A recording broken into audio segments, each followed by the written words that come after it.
Су көліктері. Кеме су қатынасын іске асыратын көліктің түрі.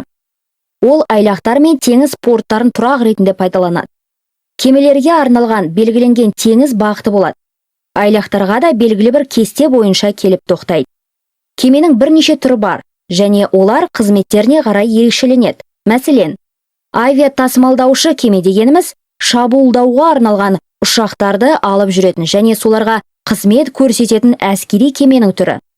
Теңіз қатынасында кейбір кемелер жолаушыларды ғана тасымалдаса, кейбіреулері тек жүк тасиды. Сондай-ақ жолаушылар мен жүктерді бірге таситындар да болады. Осыған орай кеме жолаушылар кемесі, жүк кемесі деген түрлерге ажыратылады. Қазіргі жолаушылар кемесінің ішіндегі ең ұзыны Норвегия лайнері. Оның ұзындығы 315 метр. Ал сал кемелер жолаушыларды көліктермен бірге алып жүреді. Әлемдегі ең үлкен сал кеме шведтік Силия Еуропа кемесі.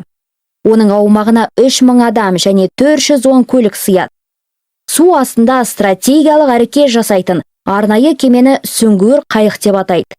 Кеменің бұл түрі аквалангистер жете алмайтын мұхиттың өте терең жерлерінде ғылыми зерттеу жұмыстарын жүргізуде жиі қолданылады. Сүңгуір қайықта тыныс алу үшін қажетті арнайы камералар болады. Бұл арнайы камералар су астына кетер кезде ауамен және сумен толтырылады. Олар су астында бірнеше ай жүре алады.